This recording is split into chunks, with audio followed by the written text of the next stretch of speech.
in the heart of Nevada's desolate expanse, where the sun bleaches the earth white and the horizon shimmers like liquid mercury, there exists a place that has captured the imagination of dreamers and conspiracy theorists alike.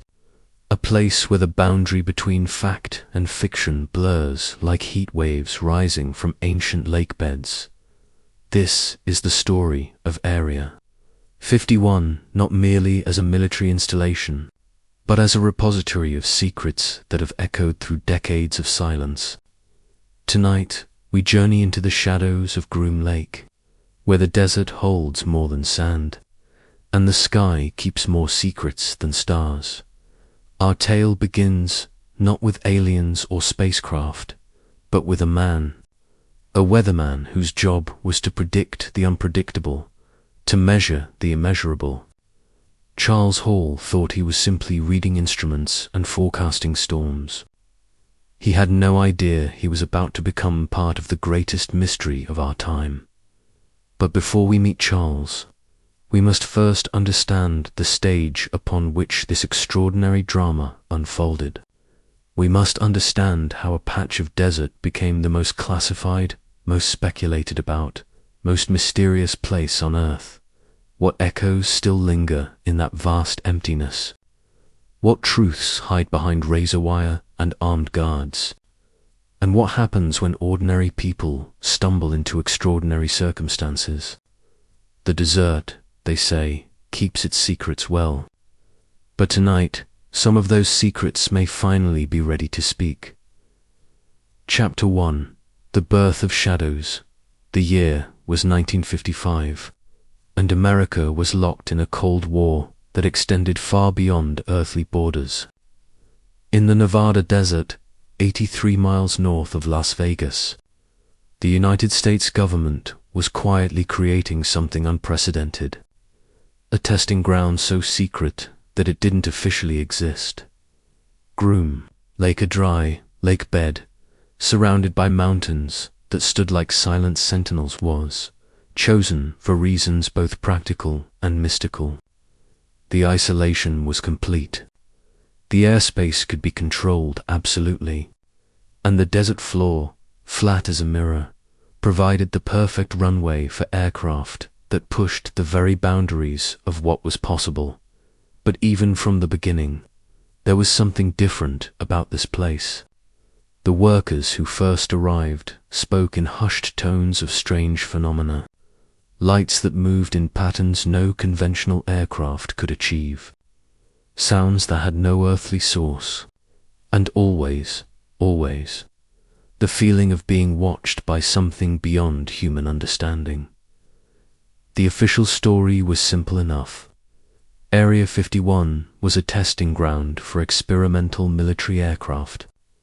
The U-2 spy plane, the SR-71 Blackbird, projects so classified that their very existence was denied for decades. And indeed, this was true. But was it the whole truth? Consider this. In 1955, the same year Area 51 was established, UFO sightings across America reached unprecedented levels. Coincidence, perhaps. But as we'll discover, coincidences have a way of multiplying around Groom Lake until they form patterns that challenge everything we thought we knew about reality itself. The workers who built the initial facilities were sworn to secrecy under penalty of treason. They signed documents that would legally bind them to silence until their deaths and beyond. They were told they were protecting national security. But protecting it from whom? Or from what? Dr. Edward Teller, father of the hydrogen bomb, was rumored to have visited Area 51 in its early days. When asked about reverse engineering technologies, he once said, "Sometimes the impossible becomes possible when you have the right materials to work with." Materials from where, Dr. Teller? From which world? As the 1950s progressed, the stories began to multiply. A security guard reported seeing a disc-shaped object land near Hangar 18, only to be transferred to Alaska the next day. A construction worker claimed he glimpsed beings that were not quite human being escorted into underground facilities. A radar operator documented flight patterns that defied every known principle of aerodynamics. Each witness signed new papers. Each witness was relocated. Each witness learned that some secrets were too dangerous to speak aloud.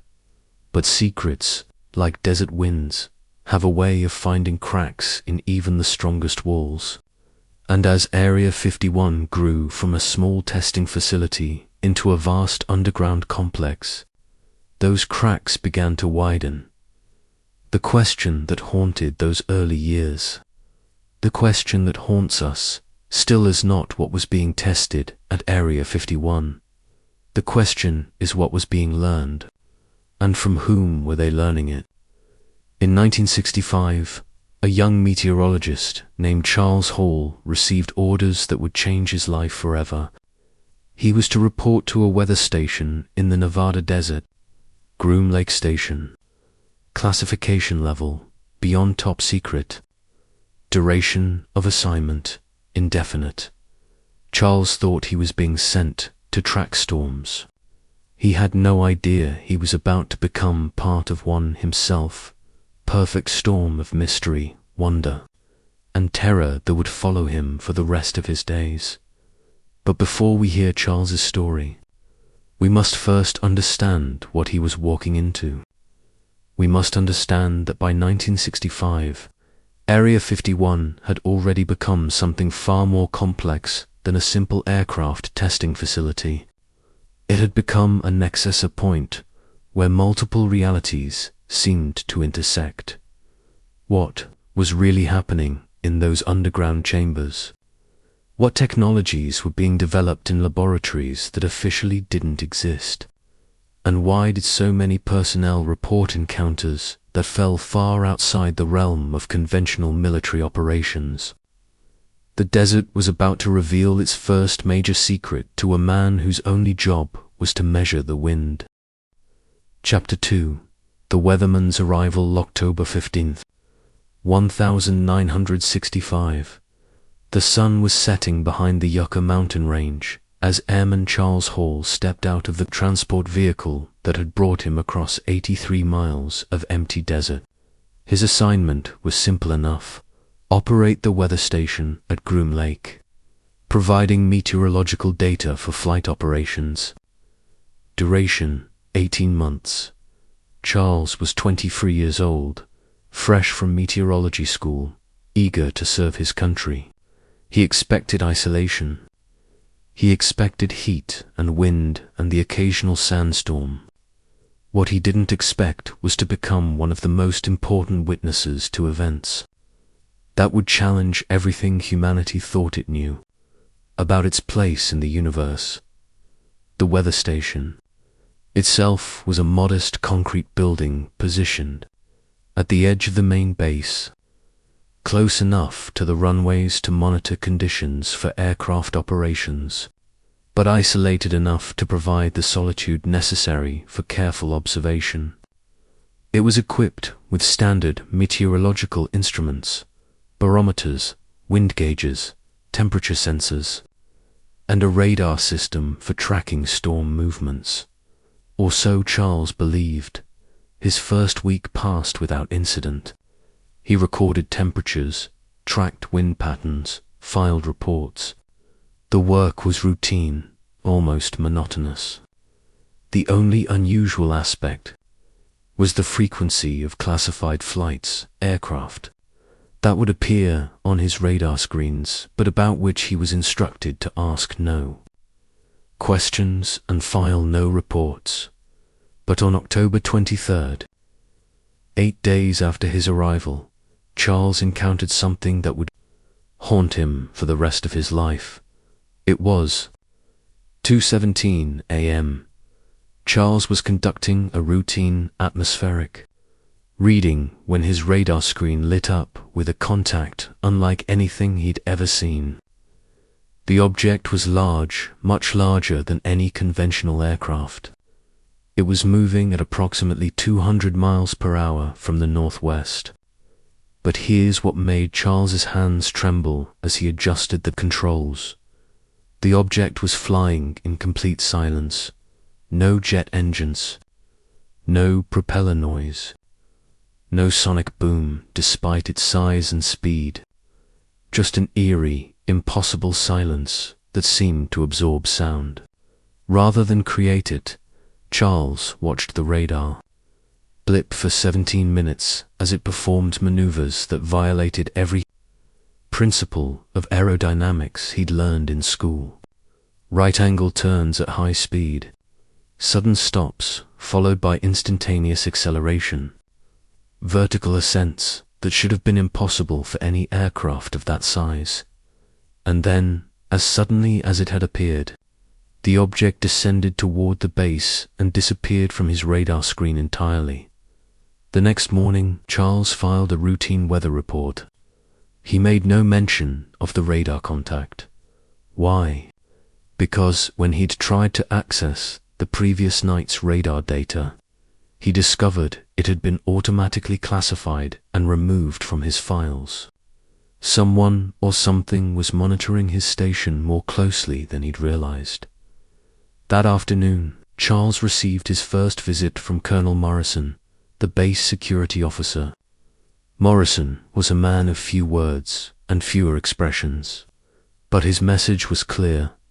Airman Hall's job was to report weather conditions, nothing else. Anomalous radar contacts were not weather. They were not his concern. They were not to be discussed. But Morrison's visit only deepened the mystery for Charles. If these contacts were simply classified military aircraft, why the elaborate security measures around a lowly weather station? Why was his radar data being monitored and edited? And why did Morrison seem genuinely nervous when he delivered his warning? 3 nights later, Charles had his second encounter. This time, he was outside the weather station, taking visual observations of cloud formations, when he noticed a light approaching from the south. At first, he assumed it was a helicopter. The movement patterns seemed consistent with rotary wing aircraft. But as the light drew closer, Charles realized he was looking at something extraordinary. The craft was disc-shaped, approximately 50 feet in diameter, with a smooth, metallic surface that seemed to absorb and reflect light simultaneously. It moved with a fluid grace that reminded Charles of a stingray gliding through water. No visible propulsion system. No sound except for a barely perceptible humming, like the vibration of a tuning fork. The craft hovered about 200 feet above the weather station for nearly 10 minutes. Charles stood transfixed, his meteorological training forgotten, his mind struggling to process what he was witnessing. Through what appeared to be transparent sections in the craft's hull, he could see movement shadows that suggested occupants, but occupants of what nature? He could not determine, and then the craft began to descend. Charles later described the next few minutes as the most terrifying and awe-inspiring of his life. The craft settled onto the desert floor about 300 yards from the weather station, landing so gently that it raised no dust cloud. For several minutes, nothing happened. The craft simply rested on the sand, pulsing with a soft, blue-white light. Then, a section of the hull became transparent or perhaps simply dissipated. Charles saw them for the first time. The beings that emerged from the craft were approximately 7 feet in height, with elongated limbs and oversized heads. Their skin appeared to be translucent white, almost luminous in the desert darkness. They moved with a flowing, graceful motion that reminded Charles of dancers performing underwater. But what struck him most profoundly was their eyes. Large, dark, and undeniably intelligent. Eyes that seemed to convey not menace, but a deep, almost infinite sadness. Eyes that, when they turned toward the weather station, seemed to look directly into Charles's soul. 3 of the beings emerged from the craft and began what appeared to be a systematic examination of the surrounding area. They moved in perfect coordination, their actions suggesting both scientific curiosity and profound familiarity with their environment.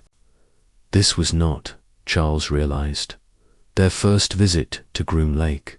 For 47 minutes, Charles watched from his station as the beings conducted their mysterious survey. They collected samples of sand and vegetation. They examined rock formations with instruments that appeared to be organic rather than mechanical. And occasionally, they would stop their activities and stand perfectly still, as if listening to something Charles could not hear.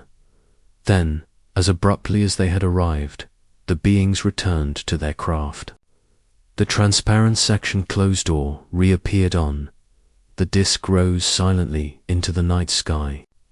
Within minutes, it was gone, leaving Charles alone in the desert with the crushing weight of a secret that could cost him his freedom, his sanity, or his life. Charles filed his standard weather report the next morning. Wind speed, 8 miles per hour from the southwest. Temperature, 67 degrees Fahrenheit. Visibility, unlimited. He made no mention of visitors from another world. But the question that would torment him for months to come was this: if these beings were unknown to the military authorities at Area 51, why had no alarms sounded? Why had no security teams responded? Why had Charles's encounter gone completely unnoticed by the most heavily monitored installation on Earth? Unless, of course, it hadn't gone unnoticed at all. Chapter 3: The Underground Network. Encounters with the Tall beings, whom he would later come to think of as the Tall Whites, continued with increasing frequency throughout his first month at Area 51, but it was what happened between these encounters that began to reveal the true scope of the mystery surrounding Groom Lake. On November 15th, 1965, Charles was summoned to the base commander's office for what he assumed would be a routine security briefing. Instead, he found himself in the presence of 3 men who wore no visible rank insignia and introduced themselves only by first names: Robert, James, and Dr. Stevens. The conversation that followed would shatter Charles's understanding of his role at Area 51 and of Area 51's role in a much larger, more complex operation. Airman Hall, Dr. Stevens began, his voice carrying the authority of someone accustomed to dealing with classified matters. Your meteorological reports have been exemplary, but we have reason to believe your observations extend beyond conventional weather phenomena. Charles felt his throat tighten. How much did they know? How much should he admit? Your radar station, James continued, has been detecting contacts that fall outside normal aircraft parameters. These contacts correlate with other activities that are part of an ongoing research program. Robert leaned forward. What we're about to tell you is classified beyond top secret. Your continuation at this assignment depends on your absolute discretion and your willingness to expand your duties beyond traditional meteorology. What Dr. Stevens revealed next would haunt Charles for the rest of his life. Area 51, he learned, was not simply a testing ground for experimental aircraft. It was, in fact, a carefully orchestrated contact facility, a place where ongoing communication and cooperation with non-human intelligences had been taking place since 1955. Tall white beings that Charles had observed were not intruders or invaders. They were partners, participants in a complex exchange program that involved sharing technology, scientific knowledge, and strategic information.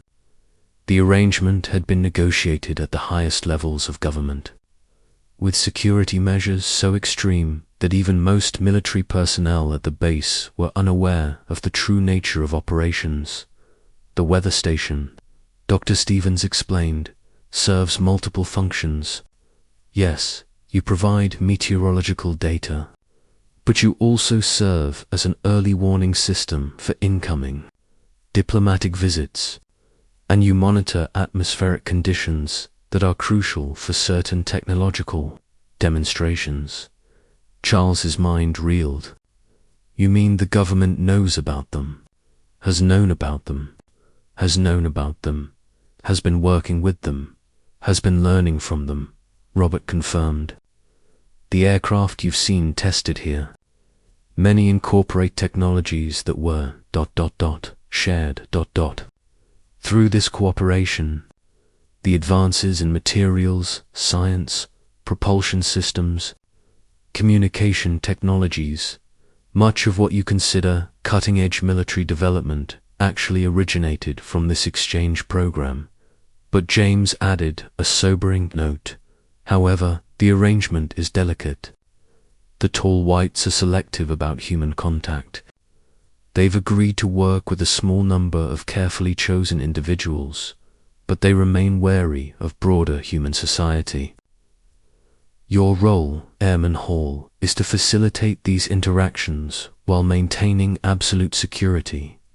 Over the following weeks, Charles began to understand the true scope of the underground network that operated beneath Area 51, what appeared to be a simple aircraft testing facility was actually the surface level of a vast subterranean complex that extended deep into the desert floor. Through carefully controlled tours, Charles was shown facilities that challenged his understanding of human technological capability. Laboratories where materials with impossible properties were studied and replicated. Workshops where human engineers worked alongside tall, pale beings to develop propulsion systems that operated on principles unknown to conventional physics. Storage areas containing artifacts that appeared to be of non-human origin. But perhaps most unsettling of all was the realization that this cooperation was not new. Documentation shown to Charles indicated that contact with the tall whites dated back to the 1940s, and that Area 51 had been established specifically to provide a secure environment for expanding this relationship. Why me? Charles asked during one of his briefings. Why was I chosen for this assignment? Dr. Stevens smiled, the first expression of warmth Charles had seen from him. Because, Airman Hall, you have something the tall whites value above almost everything else: the ability to remain calm in extraordinary circumstances. Your psychological profile indicated someone who could observe, learn, and adapt without becoming a security risk. But there's something else, James added. The tall whites specifically requested a meteorologist. Weather patterns, atmospheric conditions, these are crucial elements in their technology. They needed someone who understood atmospheric science to help optimize their operations here. Charles learned that his weather reports were being transmitted not only to base operations, but also to the tall white craft when they were in the vicinity. His atmospheric readings were helping them calibrate their propulsion systems and plan their arrival and departure times. The deeper Charles was drawn into this underground world, the more questions arose. If cooperation with the tall whites had been ongoing for 20 years, what had humanity learned? What technologies had been acquired? And what, if anything, had been given in return? Dr. Stevens provided some answers, but they only deepened the mystery. We've made enormous advances in materials, science, propulsion theory, and communication systems. technologies that would have taken us centuries to develop independently. But the exchange is not one-sided. What do we provide them?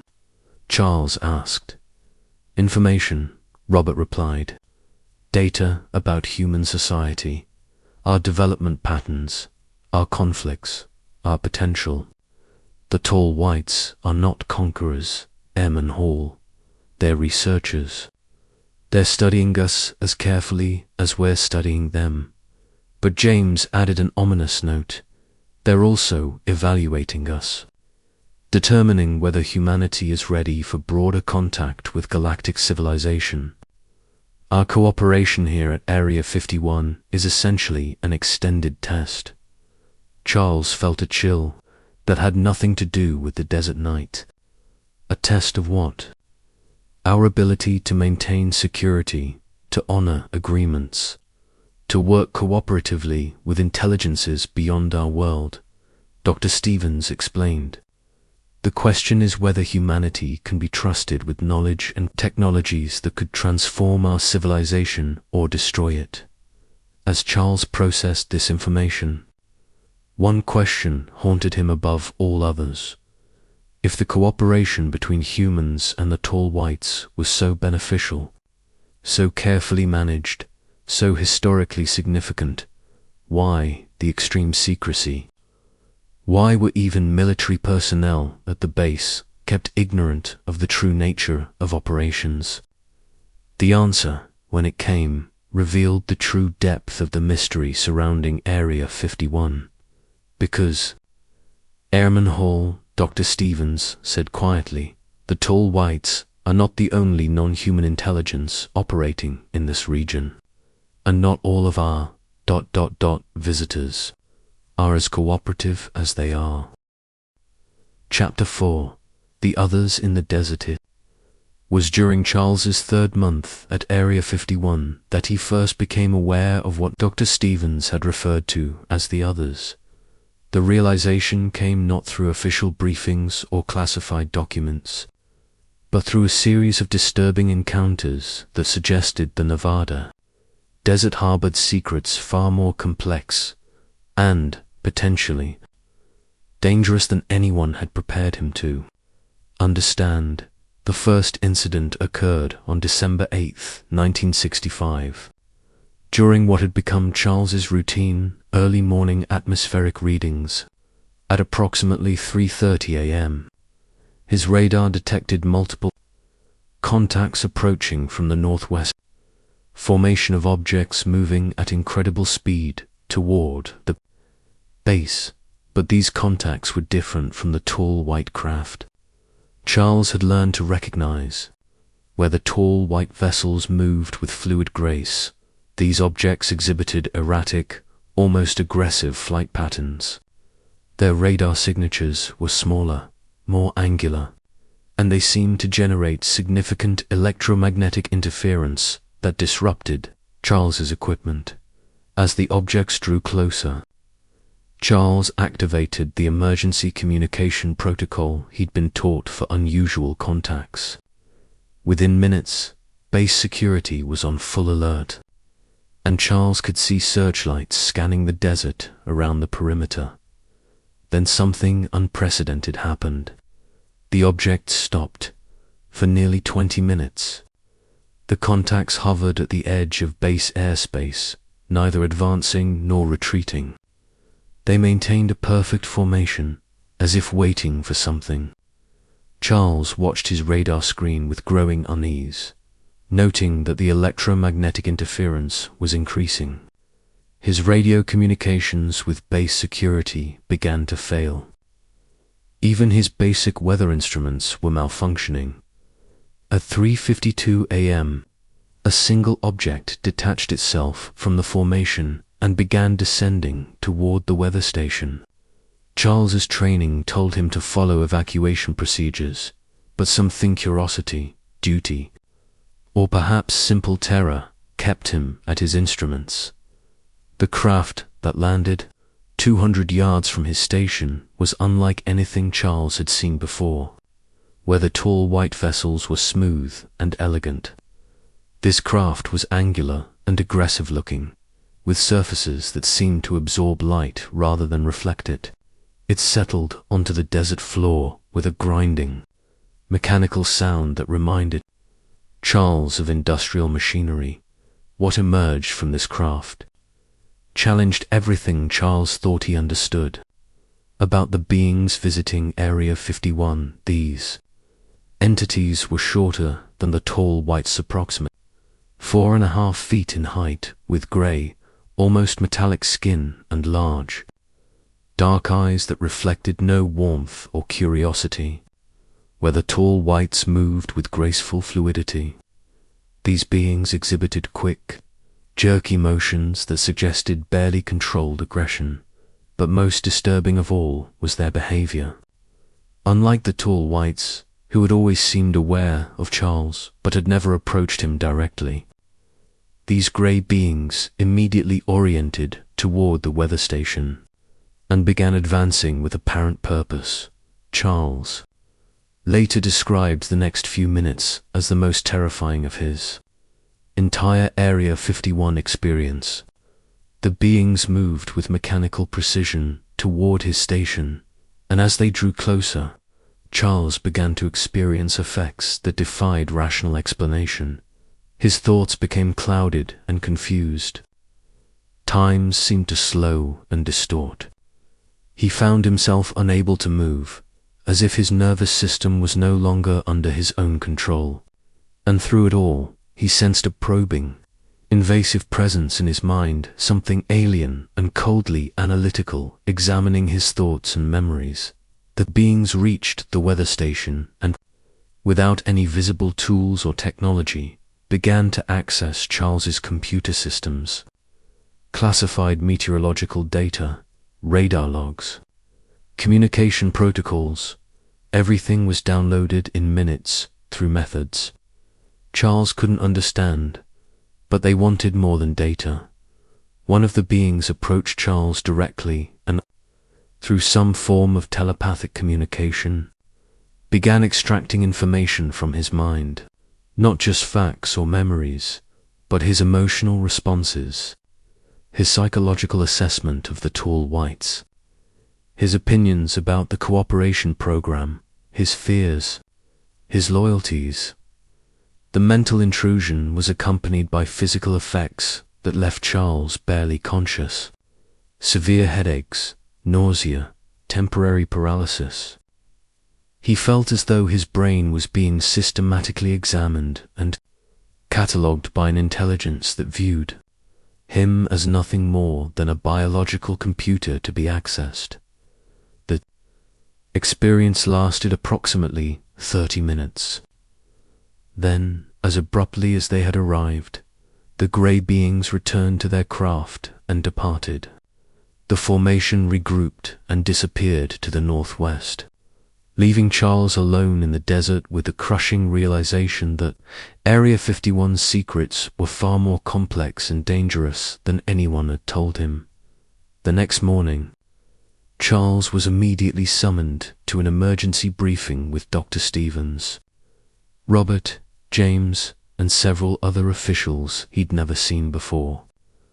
The tone was markedly different from previous meetings. Concerned, almost fearful. "Airman Hull," Dr. Stevens began. "Last night's incident represents a significant escalation in an ongoing situation we had hoped to keep separate from your operations." Robert leaned forward. "What you encountered were members of what we call the Grey Collective. Unlike the tall whites, who have formal agreements with our government, the Greys operate independently and often in opposition to established protocols," James added. "They're researchers, like the tall whites, but their methods and objectives are very different. Where the tall whites seek cooperative exchange, the Greys conduct unilateral information gathering. They take what they want." Charles felt a chill of understanding. "How long has this been going on?" "The Greys first appeared in this region in 1961, Dr. Stevens explained. "Initially, we assumed they were part of the same coalition as the tall whites. We were wrong. The two groups appear to represent different factions with competing interests regarding Earth and humanity. What kind of competing interests? Charles asked. The pause that followed was telling. Finally, Robert spoke. The tall whites seemed to view humanity as a species with potential for eventual integration into a larger galactic community. The Greys appeared to view humanity as a subject for study and resource extraction.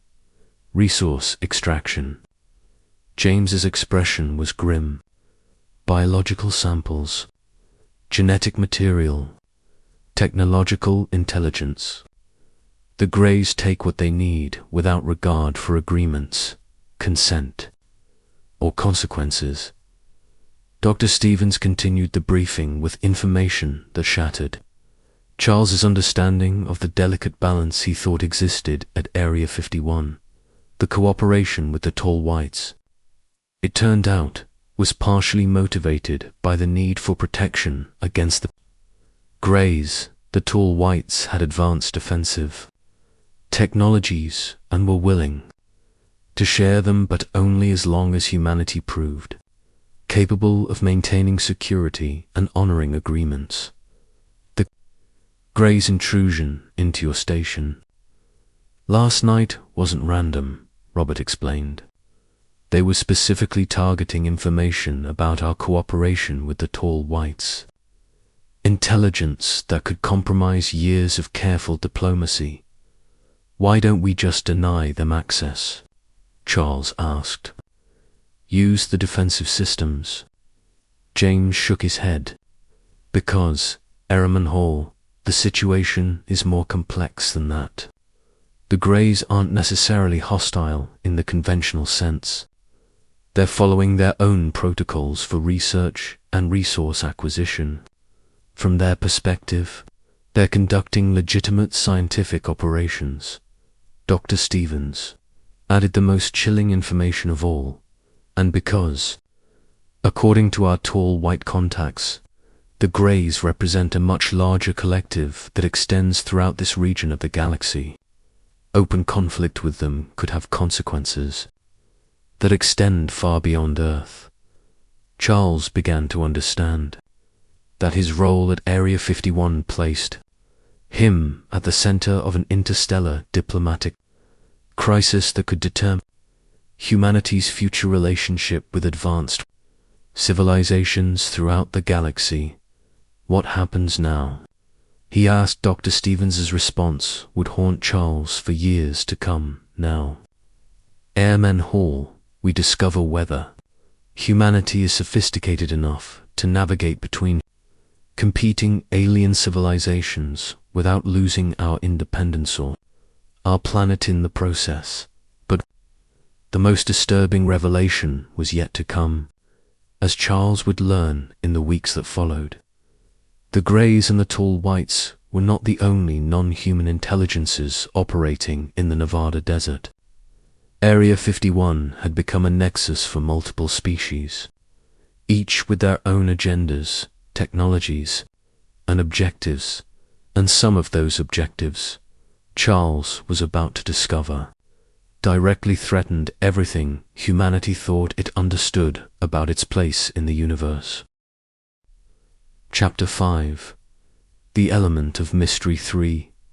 Weeks after Charles's encounter with the Grey Collective, he was granted access to what Dr. Stevens called the heart of our operations laboratory complex, 7. Located 15 stories beneath the Nevada desert floor. What Charles discovered there would fundamentally alter his understanding of the relationship between human science and alien technology. The elevator descent seemed to last forever, passing level after level of facilities that officially didn't exist. At each floor, Charles glimpsed laboratories, workshops, and storage areas that buzzed with activity he wasn't cleared to understand. But it was at level 15 that he encountered something that would challenge every assumption he'd made about the limits of human knowledge. Dr. Martinez. the chief research scientist for Complex 7, was waiting when the elevator doors opened. She was a small, intense woman whose eyes held the kind of focused intelligence Charles associated with people who had seen beyond the boundaries of conventional science. "Welcome to the real Area 51. Airman Hall," she said as she led him through corridors lined with laboratories containing equipment he couldn't identify. "What you've experienced on the surface is merely the diplomatic front. Down here, we engage in the actual work of understanding and implementing technologies that are reshaping human civilization." The first laboratory they visited contained what Dr. Martinez described as materials analysis, but the materials being analyzed were unlike anything Charles had seen on Earth. Metals that were lighter than aluminum but stronger than steel. Crystalline structures that generated their own energy. Fibers that conducted electricity at room temperature with zero resistance. All of this, Dr. Martinez explained, was provided by our tall white contacts in exchange for our cooperation and data sharing. But the most significant discovery is what we call Element 115. She led Charles to a heavily shielded laboratory where scientists in radiation suits were working with small samples of a silvery metal that seemed to pulse with its own internal light. Element 115 doesn't exist on the periodic table, Dr. Martinez continued, because it's not naturally occurring on Earth. According to our tall white contacts, this element is the foundation of their propulsion technology. It provides a stable source of gravity wave manipulation that allows for faster-than-light travel. Charles stared at the small sample in fascination and horror. "We're using alien materials to develop our own spacecraft." "We're trying to," Dr. Martinez replied. "But that's where the situation becomes complicated. Element 115 is incredibly unstable in Earth's gravitational field. We can maintain small samples for research, but any attempt to scale up for practical applications results in catastrophic failure." She showed Charles documentation of test flights using Element 115-based propulsion systems. The results were both promising and terrifying. Craft that could achieve incredible speeds and perform impossible maneuvers, but only for brief periods before the Element 115 degraded and the vehicles crashed. "How many test flights have there been?" Charles asked. Dr. Martinez's pause was telling. 67, as of last month.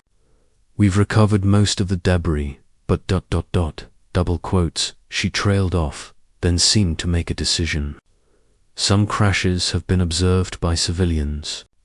Those incidents require extensive security and disinformation measures. Charles felt a chill of understanding.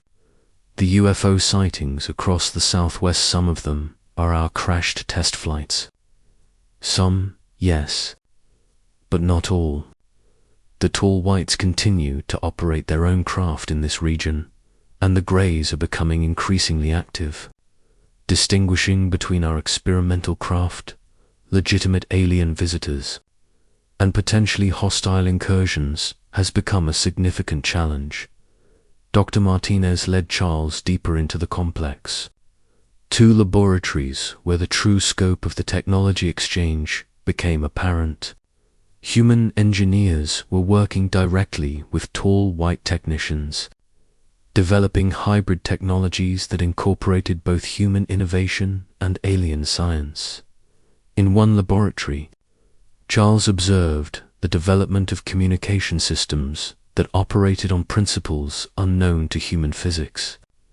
Instead of radio waves or electrical signals, these systems transmitted information through what the tall whites called consciousness, resonance, direct mind, two-mind communication across vast distances.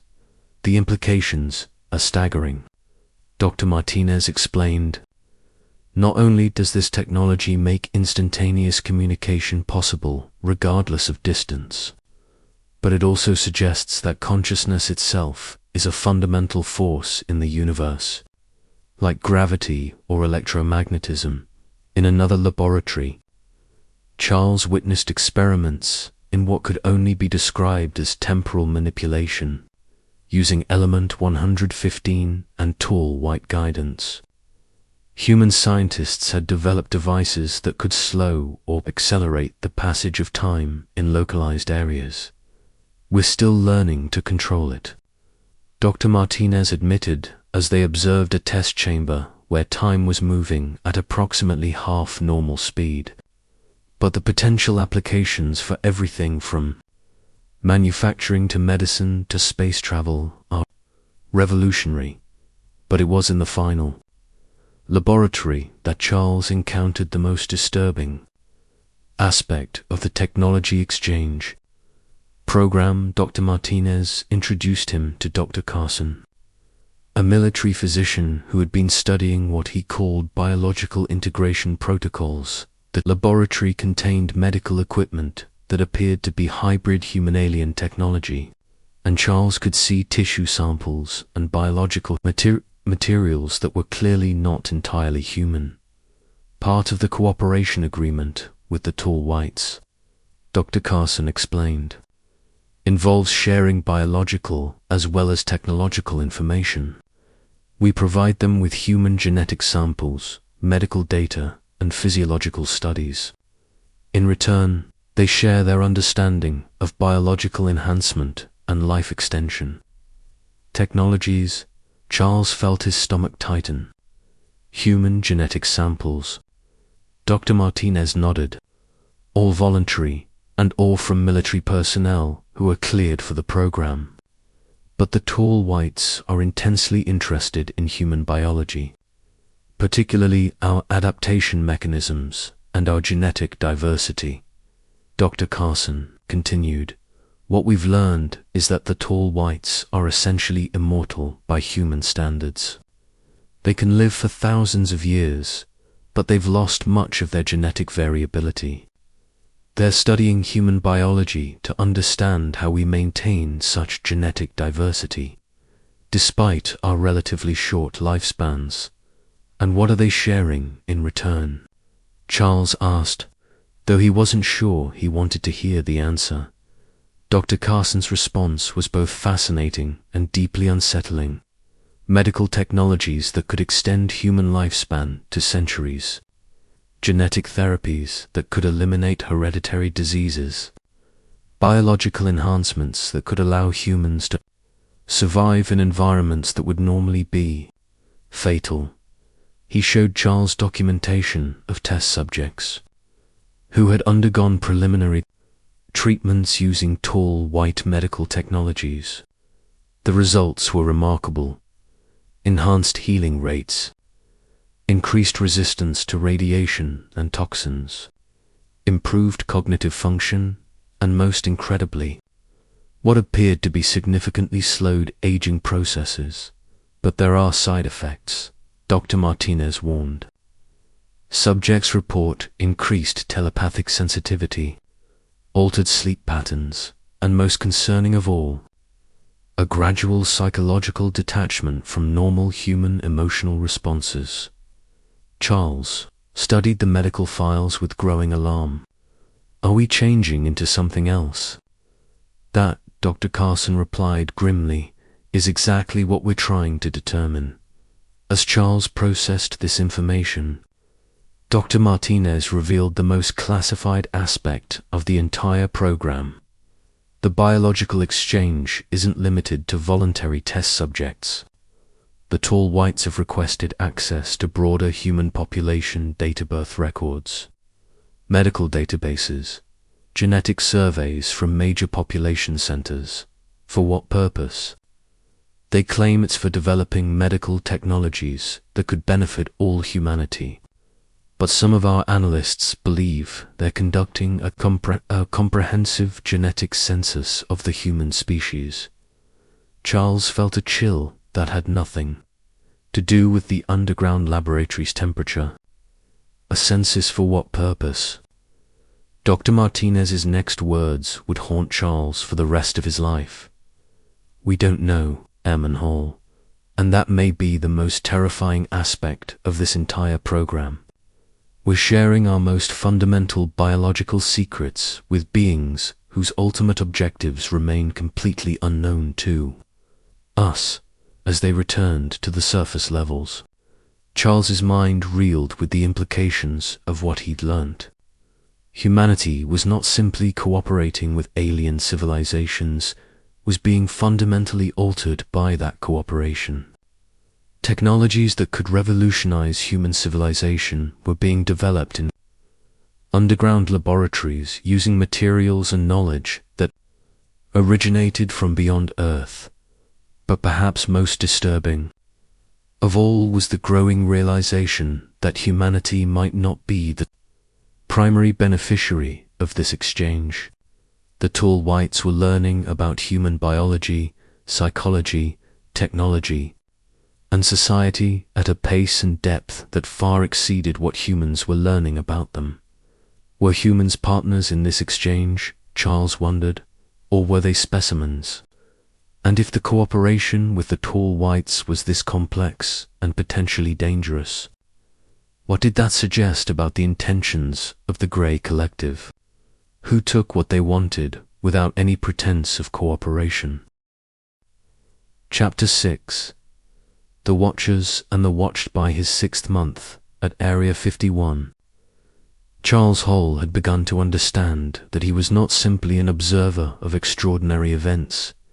He was an integral part of a complex system of monitoring and evaluation that extended far beyond the Nevada desert. The realization came gradually, through small incidents and casual observations that painted a disturbing picture of surveillance, manipulation, and control. It began with seemingly innocent questions during his regular debriefings with Dr. Stevens and his team. Questions that went beyond his meteorological observations and encounters with non-human beings. Questions about his family, his childhood, his dreams, his fears, his long-term goals and aspirations. We need to understand the psychological impact of long-term contact with alien civilizations. Dr. Stevens explained when Charles expressed discomfort with the personal nature of the inquiries. Your mental health and emotional stability are crucial to maintaining the security of this program. But Charles began to notice that the questions followed patterns that seemed designed to elicit specific types of responses. He was asked repeatedly about his loyalty to the United States, his views on human superiority, his reactions to authority figures, his capacity for keeping secrets under extreme stress. More disturbing still were the subtle tests that seemed to be woven into his daily routine. Equipment that malfunctioned at crucial moments, requiring him to make decisions about reporting protocols. Simulated emergencies that tested his adherence to security procedures. Accidental encounters with base personnel who tried to elicit classified information through casual conversation. The breakthrough in Charles's understanding came during a routine maintenance check of his weather station equipment. While examining the radar system, he discovered a series of components that were not mentioned in any of his technical manuals. Components that appeared to be monitoring and recording not just atmospheric conditions, but also audio conversations, electromagnetic emissions, and what could only be described as biometric data. His weather station, Charles realized, was not simply a meteorological instrument. It was a comprehensive surveillance system that had been monitoring every aspect of his behavior, his physical condition, and his environment since his arrival at Area 51. But surveillance by whom? And for what purpose? The answer came during his next encounter with the tall white beings. An encounter that revealed the true scope of the observation and evaluation systems operating around Groom Lake. On March 15, 1966, Charles was conducting routine evening observations when a familiar craft approached from the northwest. But instead of landing in the usual location, the tall, white vessel descended directly beside the weather station, closer than any previous encounter. 3 beings emerged, including one Charles had never seen before. This individual was taller than the others, with what appeared to be more elaborate clothing or equipment, and moved with the unmistakable bearing of authority for the first time since his initial encounters. One of the tall white beings approached Charles directly. The communication that followed was conducted through what Charles could only describe as direct mental contact, not telepathy in the science fiction sense, but rather a sharing of concepts and information that bypassed language. Entirely what Charles learned during this communication fundamentally altered his understanding of his role at Area 51 and humanity's relationship with advanced alien civilizations. The tall white beings, he discovered, were not simply visitors to Earth. They were part of what could best be described as a galactic monitoring systema network of advanced civilizations that observed and evaluated developing species throughout this region of the galaxy. Earth had been under observation for thousands of years, but the establishment of Area 51 marked the beginning of direct contact and evaluation. The cooperation program was essentially humanity's audition for membership in a larger galactic community. Your species is at a critical point in its development, the lead, tall white, communicated. You have developed technologies capable of destroying your planet, but you have not yet developed the wisdom to manage those technologies responsibly. We are here to determine whether humanity can evolve beyond its destructive tendencies. Charles learned that his role as a weather observer was secondary to his function as a test subject. Everything about his assignment, his isolation, his exposure to classified information, his encounters with multiple alien species, his access to advanced technologies had been carefully designed to evaluate human, psychological, emotional, and ethical responses to contact with advanced civilizations.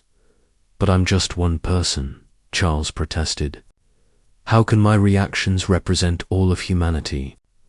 The tall white's response was both reassuring and terrifying. You are not the only one. This evaluation program operates at multiple levels, in multiple locations, with thousands of human subjects. Some know they are being evaluated. Most do not. Charles felt a chill of understanding. The UFO sightings across the globe, the reports of alien encounters, the mysterious disappearances and unexplained phenomena, much of it was part of a systematic evaluation of human responses to contact with advanced alien civilizations.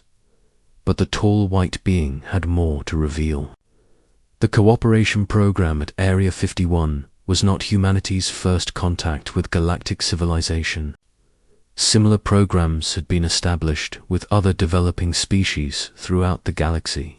Some had succeeded and been welcomed into the larger community. Others had failed the evaluation and been ... quarantined. What does quarantine mean? Charles asked, though he dreaded the answer. The images that flooded his mind in response were more disturbing than any science fiction nightmare. Planets isolated by technological barriers that prevented them from developing interstellar travel. Civilizations whose technological development was subtly guided away from dangerous applications. Species whose genetic evolution was carefully managed to reduce aggressive tendencies, and in the most extreme cases, worlds whose dominant species had been replaced entirely by more suitable alternatives. The choice, the tall white communicated, belongs to humanity. Demonstrate wisdom, cooperation, and peaceful intentions, and you will be welcomed as partners in galactic civilization. Continue on your current path of violence, environmental destruction, and nuclear proliferation, and alternative arrangements will be made. Charles felt the weight of not just his own future, but the future of his entire species, settling on his shoulders like a lead blanket. The communication session lasted nearly 2 hours, during which Charles learned details about the evaluation program that left him simultaneously awed and terrified. Human governments at the highest levels were aware of the testing, but had been told only that it was a limited exchange program designed to share technology and scientific knowledge. The true scope of the evaluation, the fact that humanity's survival as an independent species depended on the results, was known only to a small number of individuals. At facilities like Area 51, "Why are you telling me this?" Charles asked. "Because," the tall white replied, "your responses to this information are themselves part of the evaluation.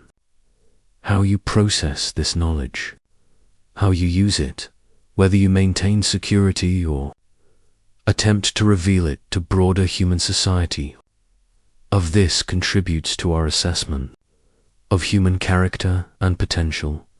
As the communication session ended and the tall white beings returned to their craft, Charles was left alone in the Nevada desert with the crushing realization that he was not simply observing history, he was helping to determine whether humanity would have a future at all.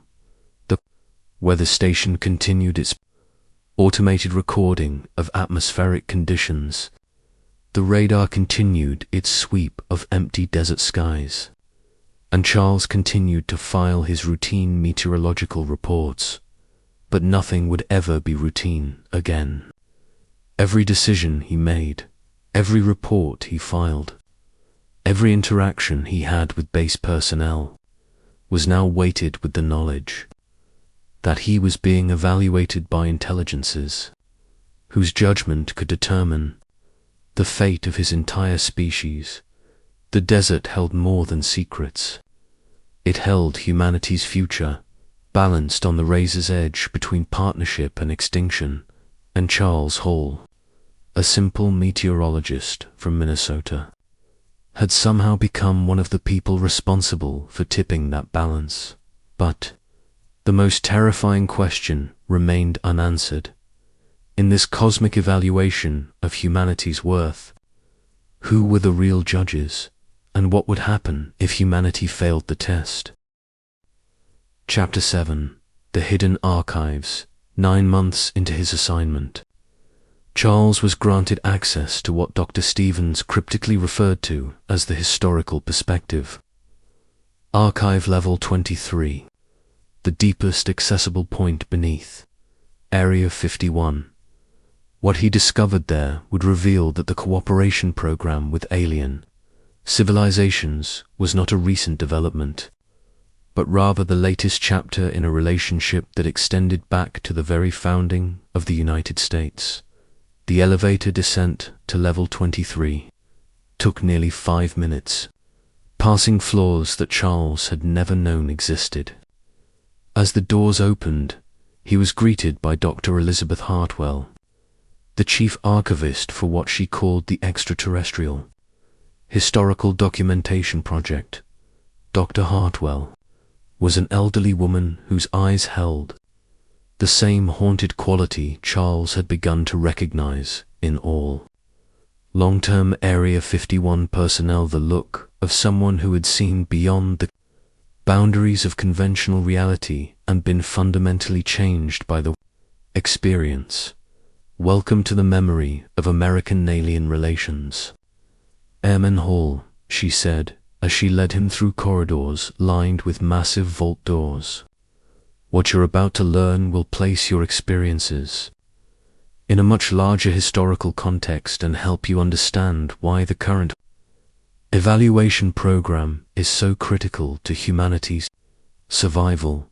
The first archive they visited contained documents dating back to 1776. Charles stared in amazement at papers that appeared to be signed by Benjamin Franklin, George Washington, and other founding fathers, documents that described encounters with sky people and star visitors who had provided guidance during the establishment of the new nation. The Constitutional Convention of 1787, Dr. Hartwell explained, included at least 3 delegates who had documented contact with non-human intelligences. The principles of separation of powers, checks and balances, and individual rights that form the foundation of American democracy were developed with input from civilizations that had successfully navigated the transition from warlike societies to peaceful, spacefaring cultures. Charles studied copies of letters between founding fathers discussing consultations with the Sky Council and guidance from star brethren. The implications were staggering. The United States had been founded, at least in part, with alien assistance. Why? Charles asked. Why would they help establish our government? Dr. Hartwell's smile was sad. Because, Aram and Hall, they had been watching human civilization develop for thousands of years, and they could see that we were approaching a critical point. The Industrial Revolution, the development of scientific methods, the potential for global warfare, all of this suggested that humanity was either going to destroy itself or evolve into a spacefaring civilization. They decided to ... nudge ... us in the right direction.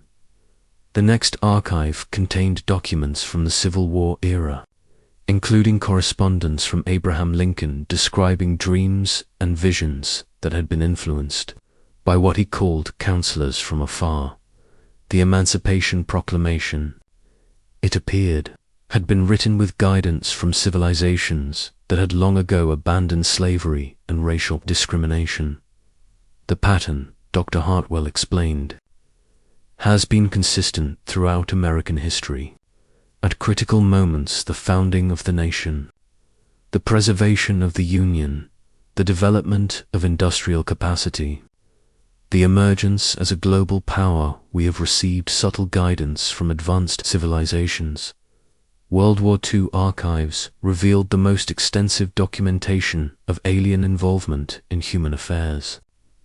Charles Reed, with amazement, classified reports describing German experiments with sky technology, Allied development of radar and communication systems based on recovered artifacts, and post-war efforts to understand and replicate non-terrestrial technologies. The atomic bomb, Dr. Hartwell revealed, was developed using theoretical principles that were ... suggested by our alien contacts. They wanted to ensure that America developed nuclear weapons before Nazi Germany could complete their own nuclear program. Charles felt a chill of understanding. They helped us build the atomic bomb. They provided the theoretical framework that made the Manhattan Project possible. But they also made it clear that nuclear weapons were a test. How humanity used this technology would determine whether we were ready for broader contact with galactic civilization. The post-war archives were the most extensive and disturbing.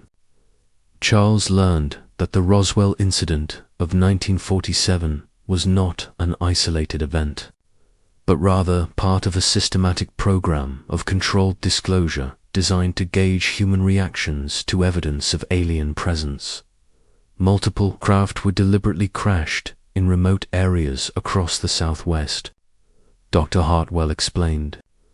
The goal was to study how civilian populations, military personnel, and government officials would respond to undeniable evidence of non-human technology. The results, documented in thousands of pages of classified reports, painted a complex picture of human responses to alien contact. Some individuals and communities reacted with curiosity and wonder.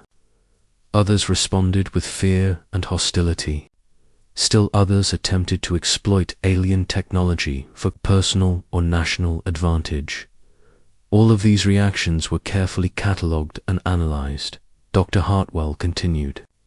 The data was used to develop protocols for broader disclosure and contact programs, but the most significant revelation was yet to come. Charles learned that Area 51 was not the first secret facility established for alien cooperation. Similar installations had operated at various locations across the United States since the 1920s, each designed to test different aspects of human-alien interaction.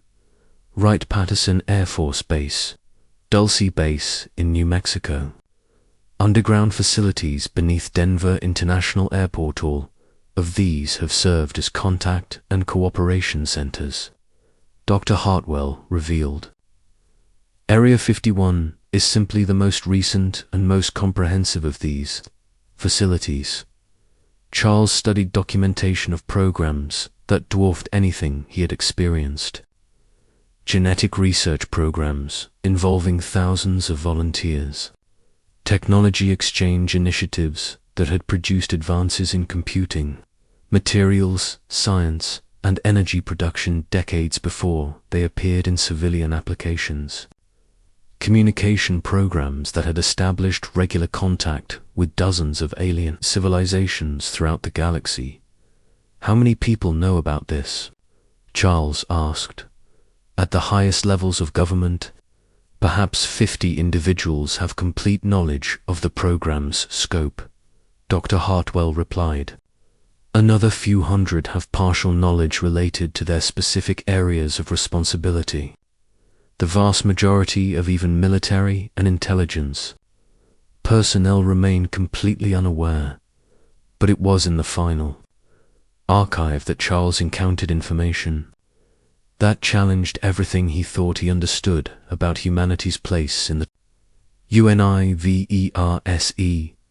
Dr. Hartwell led him to a vault containing what she called the deep history files, documents, and artifacts that predated recorded human civilization. Ancient stone tablets with inscriptions that appeared to describe contact with sky beings. Artifacts made from materials that couldn't be produced with any known terrestrial technology. Genetic studies suggesting that human DNA had been subtly modified at various points throughout evolutionary history. The cooperation between humans and alien civilizations, Dr. Hartwell explained quietly, is not a recent development. It appears to have been ongoing for tens of thousands of years. What we call human civilization may actually be the result of a long-term guidance and development program conducted by advanced galactic societies. Charles stared at genetic charts showing modifications to human DNA that appeared to have occurred approximately 200,000 years ago, 50,000 years ago, and 12,000 years ago, modifications that corresponded to major leaps in human cognitive development, tool use, and social organization. Are you saying that humans are artificial? Charles asked, his voice barely above a whisper. Dr. Hartwell's response would haunt him for the rest of his life. I'm saying, Airman Hall, that the distinction between natural and artificial may not be meaningful when applied to civilizations that operate on galactic timescales. What matters is not how humanity developed, but what humanity chooses to become as they returned to the surface levels. Charles's mind reeled with the implications of what he had learned. The cooperation program at Area 51 was not an isolated experiment, but part of a guidance system that had been shaping human development for millennia. The evaluation currently underway was not humanity's first test, but possibly its final exam. The question that tormented him as he resumed his routine meteorological duties was this: if humanity had been under alien guidance for so long, developing technologies and social systems with extraterrestrial assistance, did humans have any claim to independent existence? Or were they, as Dr. Hartwell had suggested, simply the latest iteration in a galactic development program that would continue regardless of what any individual human thought or felt about it? The desert wind carried no answers to these questions, but as Charles filed his evening weather report, he couldn't shake the feeling that somewhere in the vast underground complex beneath his feet, those answers were being carefully compiled, analyzed, and transmitted to intelligences whose judgment would determine not just his fate, but the fate of every living thing on Earth. Chapter 8. The Revelation Protocol. Charles's final month at Area 51 began with an emergency briefing unlike any he had experienced during his 18-month assignment. At 0300 hours on September 12, 1967, he was awakened by base security and escorted directly to Level 15 without explanation. The tension in the corridors was palpable. Personnel moved with urgent purpose, and Charles noticed that security levels had been elevated to maximum alert. Dr. Stevens, Robert James, and several officials Charles had never seen before were waiting in Conference Room Alpha. Their expressions were grave, and Charles immediately understood that something fundamental had changed in the delicate balance of operations at Area 51. Airman Hall, Dr. Stevens began without preamble. "We have a situation that requires your immediate involvement. 3 hours ago, we lost contact with Weather Station Beta, located 47 miles northwest of this facility. The last transmission we received contained atmospheric readings that are ... Impossible, James. Activated a wall display showing meteorological data that made Charles's blood run cold. Temperature readings of -40 degrees Fahrenheit in the desert. Atmospheric pressure fluctuations that suggested massive gravitational anomalies. Electromagnetic readings that were off any scale Charles had ever seen." At 0147 hours, Robert continued, "Satellite imagery detected multiple craft of unknown configuration converging on the Weather Station Beta area. These were not tall white vessels, and they were not gray collective craft. They represent a third party that we have never encountered before." Charles felt his stomach tighten. What happened to the meteorologist at Weather Station Beta? The pause that followed was answer enough. Dr. Stevens leaned forward. "Airman Hall, what we're about to tell you is classified at levels that exceed your current clearance. However, the situation has deteriorated to the point where we need your specific expertise and your established relationships with both the Tall Whites and the Grey Collective. Over the next 2 hours, Charles learned that the cooperation programs at Area 51 were part of a much larger and more complex situation. The galaxy, it appeared, was divided into what could best be described as competing spheres of influence, with different advanced civilizations claiming territorial and developmental rights over various regions and species. Earth, due to its location and the rapid pace of human technological development, had become a disputed territory. The Tall Whites represented what they called the Developmental Alliance, civilizations that believed in gradual guidance and cooperative evolution of emerging species. The Grey Collective was part of the Resource Management Consortium, civilizations that viewed developing worlds as sources of biological and technological materials to be harvested according to galactic protocols. But the craft that had appeared at Weather Station Beta represented a third faction that Area 51 had hoped never to encounter. The Territorial Enforcement Division, civilizations that resolved disputes between competing factions through methods that could best be described as arbitration by force. The situation, Dr. Stevens explained, has escalated beyond our ability to manage through normal diplomatic channels. The Territorial Enforcement Division has arrived to evaluate the competing claims to Earth and make a binding determination about humanity's future. Charles struggled to process the implications. What kind of determination? James's response was chilling. Whether humanity continues to exist as an independent species, whether we become a protectorate under tall white guidance, whether we become a resource colony under grey management, or whether we are replaced entirely by a species better suited to this world's strategic value. The briefing continued with information that shattered Charles's understanding of humanity's significance in the galaxy. Earth's location made it a crucial waypoint for interstellar travel routes. Its biological diversity represented genetic resources that were valuable throughout the galaxy, and humanity's rapid technological development, while impressive, had created instabilities that threatened the carefully maintained balance of power in this region of space.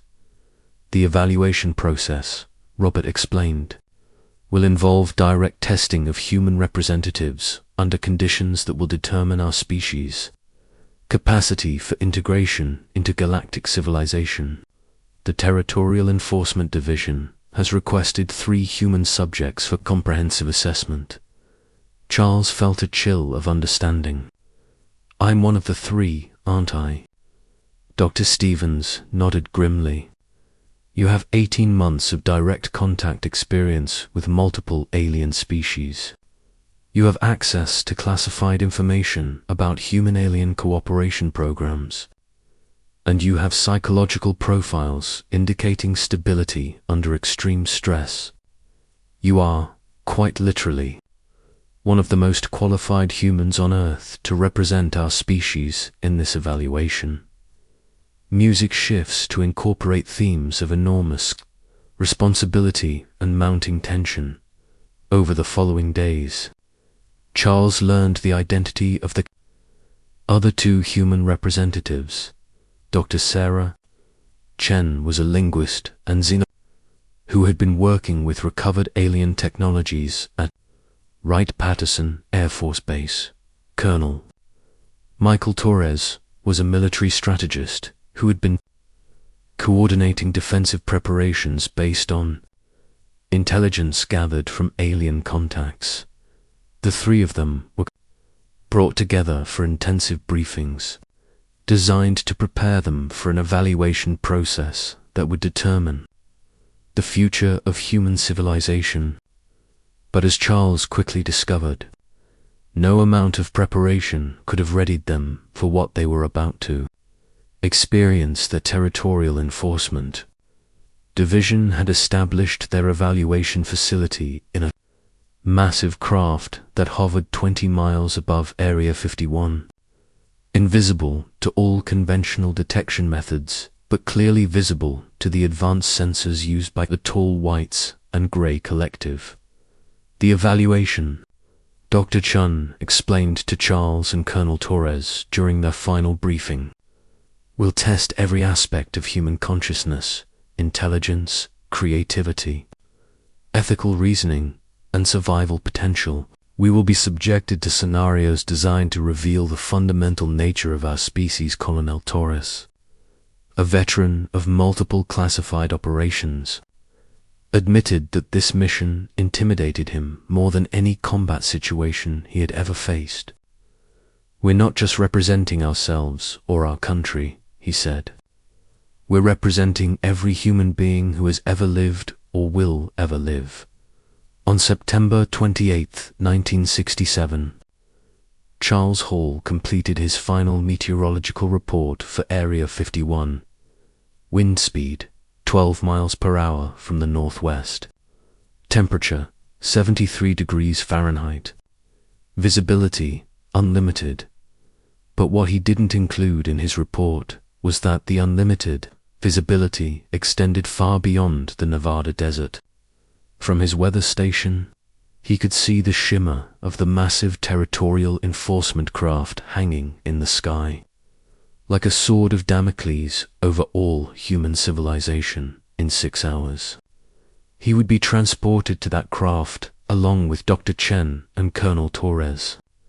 They would undergo evaluation procedures that would determine whether humanity deserved to continue as an independent species or would be subjected to management, exploitation, or replacement by alien civilizations whose objectives and methods remained largely incomprehensible to human understanding. The desert wind carried no omens, offered no prophecies, provided no comfort. It simply moved across the sand with the same indifference it had shown for millions of years. Regardless of what small dramas of survival and extinction played out in its domain, Charles packed his personal belongings, said goodbye to the weather station that had been his home for 18 months, and prepared to discover whether humanity's greatest test would also be its last. But as he walked toward the transport that would carry him to the evaluation craft, Charles realized that the most important question was not whether humanity would pass or fail the test. The most important question was whether, after undergoing evaluation by intelligences capable of determining the fate of entire species, the humans who returned would still be recognizably human. The desert held its breath as 3 people prepared to speak for 7 billion. Chapter 9. The Test of Worlds. The transport to the territorial enforcement craft was unlike anything Charles had experienced during his months at Area 51. Instead of the smooth, elegant vessels used by the tall whites or the angular, aggressive craft of the Grey Collective, this transport seemed to exist partially outside normal space-time. Charles, Dr. Chen, and Colonel Torres found themselves in a chamber that was simultaneously vast and intimate, filled with technologies that hurt to look at directly and operated according to principles that challenged every assumption about physics and reality. The beings who operated the transport were unlike any alien species Charles had encountered. They appeared to be composed of organized energy rather than solid matter, shifting between different configurations as they performed their duties. Communication with them was conducted through methods that bypassed language, thought, or any recognizable form of information exchange. Concepts and instructions simply appeared in the humans' minds with absolute clarity and undeniable authority. The evaluation facility itself defied description. It existed in a space that was larger inside than outside, where time moved differently in different areas, and where the boundary between physical reality and pure consciousness seemed arbitrary and changeable. Charles found himself in an environment where his thoughts became visible, where his memories could be examined like physical objects, and where his deepest assumptions about the nature of existence were constantly challenged. The evaluation process began with what the territorial enforcement entities called baseline consciousness mapping. Charles found himself in a space that seemed to be constructed from his own memories and experiences. He walked through recreations of his childhood home, his high school, his military training, his time at Area 51. But these were not mere images or illusions. They were perfect recreations that included details he had forgotten, and sensory information that was more vivid than his original experiences. As he moved through these memory spaces, Charles became aware that he was not alone. The territorial enforcement entities were experiencing his memories alongside him, not as observers, but as participants. They were living his life from the inside, understanding his thoughts and emotions and motivations at a level more complete than his own self-awareness. But the process was not simply extractive. Charles found that he was also experiencing aspects of the alien consciousness examining him. Brief flashes of perspective that revealed beings who had existed for millions of years, who had witnessed the rise and fall of countless civilizations, who had developed technologies and philosophies that transcended individual existence. From these glimpses, Charles began to understand the true scope of galactic civilization. Thousands of species, millions of worlds, technologies that could reshape reality itself, and social structures that spanned multiple galaxies. But he also began to understand the terrible responsibilities that came with such power. The second phase of evaluation focused on what the entities called species integration potential. Charles found himself in scenarios where he had to make decisions that would affect not just individual lives, but entire civilizations. He was given godlike power over worlds and populations, then observed to see how he would use that power. In one scenario, he was responsible for managing a planet where two species were engaged in genocidal warfare. He could save one species by destroying the other, or find a solution that preserved both, but required sacrificing his own moral certainties. His choices were analyzed not just for their outcomes, but for the reasoning processes that led to them. In another scenario, he was given access to technologies that could eliminate scarcity, disease, and death throughout human civilization. But using those technologies would make humanity dependent on alien guidance and would fundamentally alter human nature.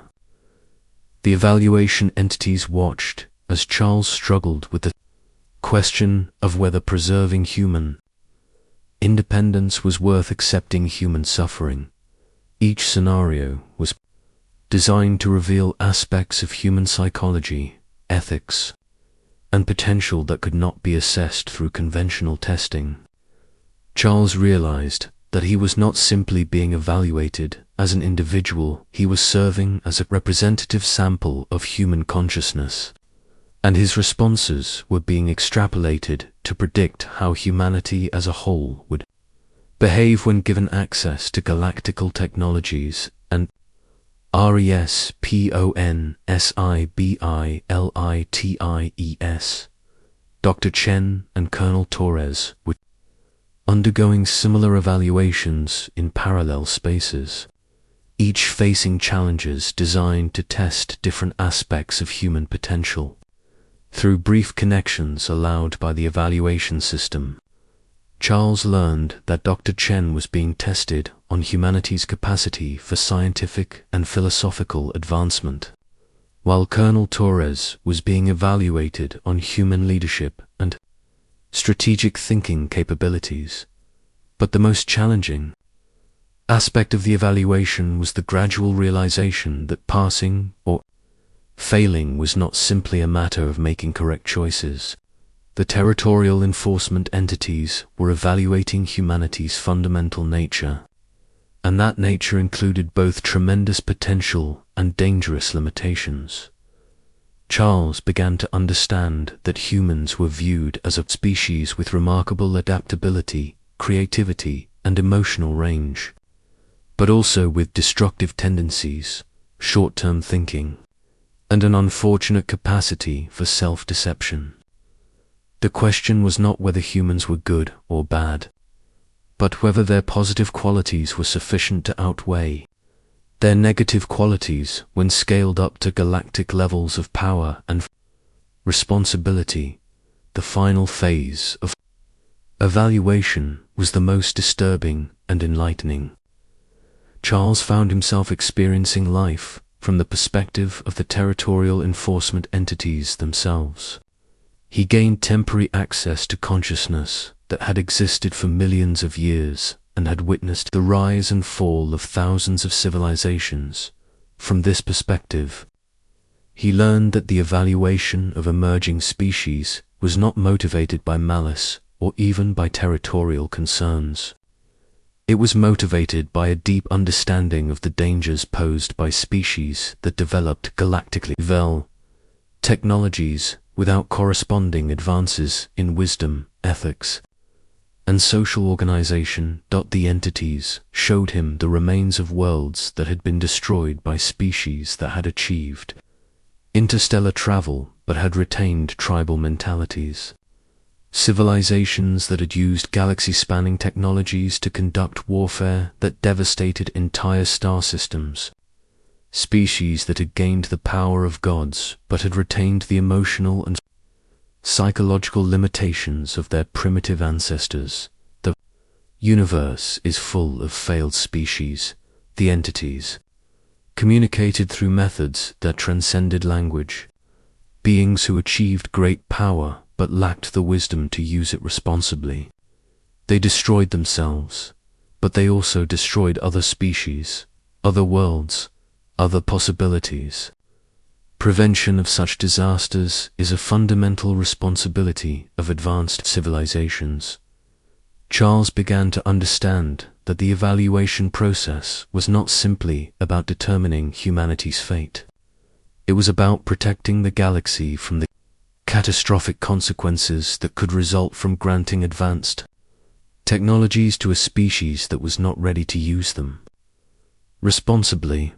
But the entities also revealed something that gave Charles hope. Throughout galactic history, many species had been placed under various forms of management or guidance, not as punishment, but as protection for themselves and others. These arrangements were not permanent, they were developmental programs designed to help emerging species grow into their full potential over periods that might span thousands or millions of years. The question was not simply whether humanity would be allowed to continue as an independent species. The question was what form of guidance or assistance would be most beneficial for humanity's long-term development and for the safety of galactic civilization as a whole. As the evaluation process neared its conclusion, Charles realized that he and his fellow representatives had become part of something far larger than they had ever imagined. They were not simply being tested, they were being prepared for roles in humanity's future that would extend far beyond anything they had conceived possible. The universe, it appeared, was far stranger, far more dangerous, and far more wonderful than any human had ever dreamed. And humanity's journey into that universe was just beginning. Chapter 10. The Verdict of Stars. After 7 days of evaluation that subjectively felt like months or years, Charles, Dr. Chen, and Colonel Torres found themselves together in what the territorial enforcement entities called the Judgment Chamber. This was a space that existed at the intersection of multiple realities, where representatives from dozens of galactic civilizations gathered to witness the determination of humanity's future. The assembled beings represented the full spectrum of galactic evolution, ancient species that had transcended physical form entirely, collective intelligences that spanned multiple star systems, beings of pure energy that communicated through manipulation of cosmic forces. And at the center of this cosmic assembly, the 3 humans who would learn the fate of their species, the territorial enforcement entity that served as primary agent, was a being of impossible complexities, ancient and eternally changing, individual and collective, benevolent and terrifyingly impartial. When it communicated, its thoughts appeared directly in the minds of all present, carrying not just information but complete understanding of context, implications, and consequences. The evaluation of species 7,834,451,207 designation human is complete, the entity announced to the assembled representatives. The deliberation phase will now commence.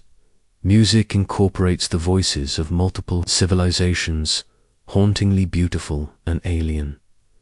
What followed was a cosmic debate that challenged every assumption Charles had about justice, morality, and the nature of consciousness itself.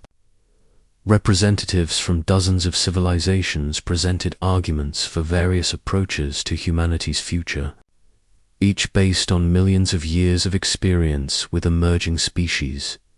The crystalline collective, beings of living mineral who had achieved immortality through technological integration with their planet's geology, argued for immediate technological uplift. This species shows remarkable adaptability and creativity. With proper guidance, they could become valuable contributors to galactic civilization within a few thousand years. The void swimmers, entities that existed in the spaces between stars, disagreed. They retained too many destructive impulses from their evolutionary past. Their capacity for violence, combined with advanced technology, presents unacceptable risks to established civilizations. The hive minds of Andromeda presented a different perspective. Individual consciousness, as exhibited by humans, represents both their greatest strength and their most dangerous limitation. They cannot achieve true cooperation while maintaining individual identity. Charles, Dr. Chen, and Colonel Torres listened in awed silence as their species was dissected, analyzed, and debated by intelligences that had witnessed the birth and death of galaxies. But gradually, they began to understand that they were not simply observers of this process, they were active participants in it. The territorial enforcement entity addressed them directly, representatives of humanity. You have undergone evaluation of your species' fundamental characteristics, capabilities, and potential. The Assembly has heard arguments for various approaches to your future development. Now you will have the opportunity to present your species' case for independence. What followed was the most important speech in human history, though it would never be recorded in any earthly archive. Dr. Chen, as the most experienced communicator among the three, served as primary spokesperson, but all three humans contributed to an argument for humanity's right to continue as an independent, self-determining species. We understand, Dr. Chen began, her thoughts somehow amplified so that the entire cosmic assembly could perceive them, that our species has limitations. We are violent, short-sighted, often irrational. We have developed technologies that could destroy our world, and we have used those technologies to threaten each other rather than to explore the universe. But we are also capable of growth, learning, and change. In the span of a few thousand years, we have evolved from tribal hunter-gatherers to a species capable of spaceflight, genetic engineering, and quantum physics. We have created art, music, literature, and philosophy that express our deepest understanding of beauty, truth, and meaning. Colonel Torres added his perspective. We have fought wars, but we have also made peace. We have conquered and enslaved, but we have also liberated and healed. We are not a perfect species, but we are a learning species. Given time and guidance, we can become better than we are. Music builds with themes of hope, determination, and the potential for transformation. Charles found himself speaking, words that seemed to come from somewhere deeper than his conscious mind. We know that we are young compared to the civilizations represented here. We know that our understanding of the universe is limited and our wisdom is incomplete. But we also know that consciousness itself, the ability to think, to feel, to dream, to aspire to something greater than ourselves is precious, regardless of what form it takes. We ask not for the right to remain unchanged, but for the right to grow at our own pace, to make our own mistakes, to find our own path to wisdom.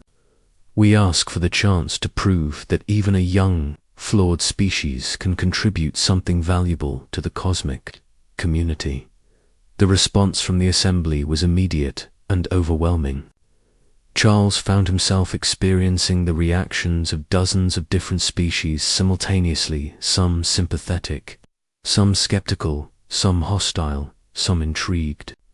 But gradually, a consensus began to emerge that was more complex than any simple verdict of acceptance or rejection. The territorial enforcement entity spoke for the assembly. Species 7,834,451,207 demonstrates significant potential for positive development, but also presents considerable risks if allowed unrestricted technological advancement. The Assembly has reached a decision regarding appropriate management of this species. Transition to galactic awareness. What followed was not the simple verdict Charles had expected, but rather a complex developmental plan that would unfold over thousands of years, and would fundamentally reshape humanity's relationship with both its own world and the broader galaxy. Humanity will be granted provisional independence under a graduated contact protocol. Direct intervention will be minimized, but guidance will be provided through carefully managed contact programs similar to those already established at facilities like Area 51. Technological development will be subtly influenced to encourage peaceful applications and discourage military uses. Social development will be guided toward greater cooperation, environmental responsibility, and ethical sophistication. After a probationary period of approximately 500 Earth years, humanity's progress will be reassessed. If sufficient advancement has been achieved, full independence and membership in galactic civilization will be granted.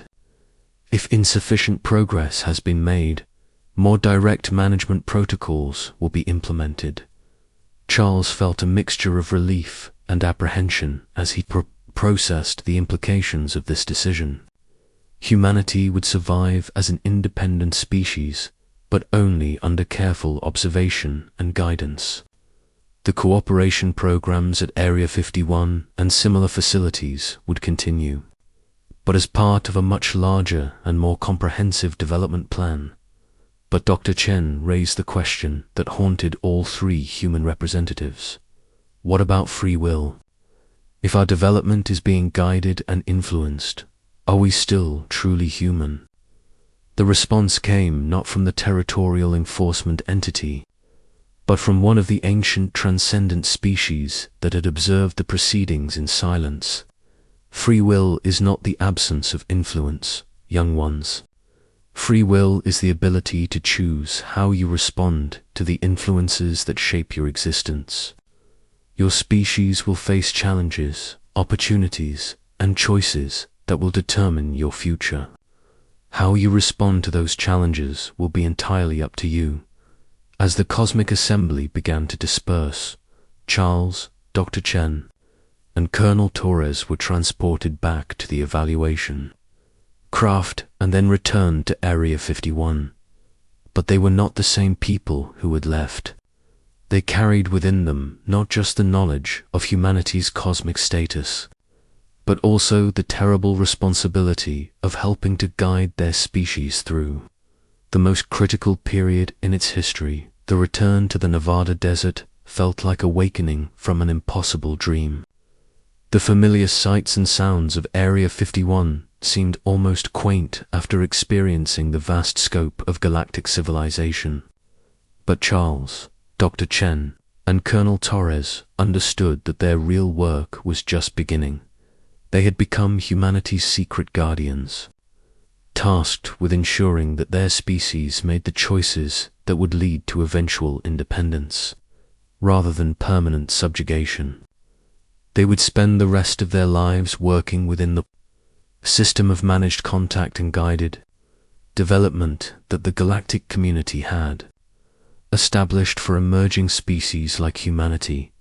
The desert wind carried the same indifferent message it had always carried, that the universe was vast, ancient, and largely unconcerned with the struggles of individual beings. But now Charles understood that within that vastness, small acts of wisdom, courage, and compassion could shape the destiny of entire worlds. Humanity had been given a chance. Whether it would prove worthy of that chance remained to be seen. Chapter 11. The Silent Watchers returned 6 months after the cosmic evaluation. Charles found himself back at his weather station, filing routine meteorological reports and maintaining the careful fiction that nothing had changed. But everything had changed. The knowledge of humanity's provisional status in galactic civilization colored every observation, every interaction, every decision. The cooperation programs at Area 51 had been restructured in subtle ways. The tall white beings appeared more frequently, and their interactions with human personnel had become more systematic and comprehensive. New underground facilities were being constructed to accommodate expanded research programs.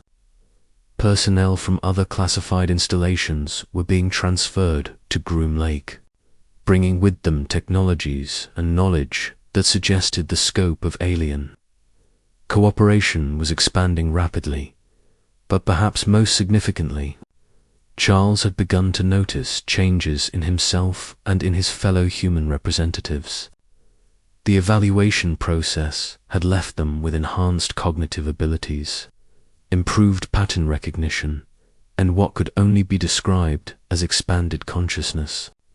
They could perceive aspects of their environment that had been invisible before. They could understand complex relationships and implications that would have been beyond their previous mental capacities. Dr. Stevens had briefed them on what he called the acceleration protocol. Humanity's development was being quietly enhanced through a combination of technological assistance, educational programs, and subtle genetic modifications that would help the species adapt more quickly to galactically evolved challenges. You 3 are essentially test subjects for the enhancement process, Dr. Stevens had explained. Your experiences during the evaluation have prepared your nervous systems to integrate with technologies and concepts that would be overwhelming to unmodified humans. As you adapt and develop these new capabilities, we'll learn how to safely extend similar enhancements to broader human populations. Charles discovered that his weather observations had become incredibly precise and comprehensive. He could detect atmospheric patterns that were invisible to conventional instruments. He could predict weather changes days in advance with perfect accuracy. And most significantly, he could sense the approach of alien craft long before they appeared on radar. But the enhancements came with costs that were only gradually becoming apparent. Charles found himself becoming emotionally detached from normal human concerns. The petty dramas and conflicts that occupied most people seemed increasingly irrelevant. He felt a growing disconnect from friends and family members who had not undergone the enhancement process.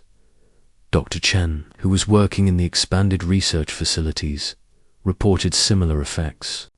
Her scientific insights had become profound and innovative, but she found it increasingly difficult to relate to colleagues who were operating at normal human cognitive levels, Colonel Torres, who had been assigned to coordinate defensive preparations based on intelligence from alien contacts, had developed strategic thinking capabilities that bordered on but he admitted to Charles that he sometimes felt more loyalty to the galactic community than to specifically human interests. The question that haunted all three enhanced humans was whether they were becoming something better than human, or simply becoming less human altogether.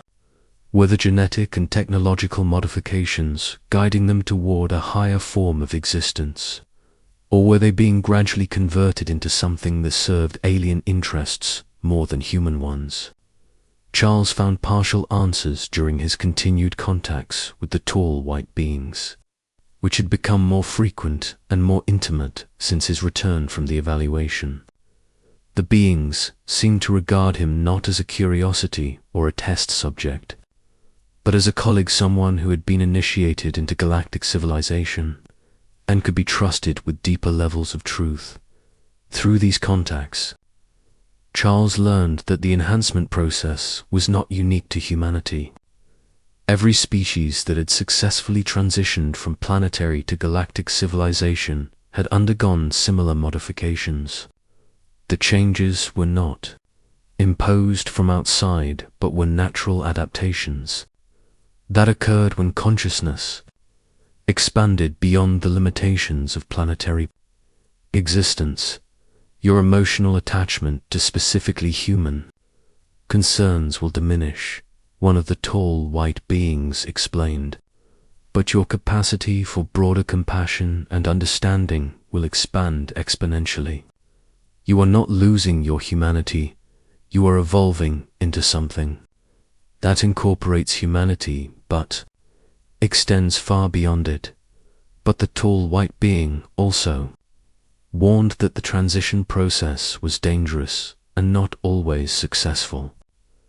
Some individuals became lost between their original identity and their expanded consciousness, developing psychological instabilities that made them unsuitable for either human or galactic society.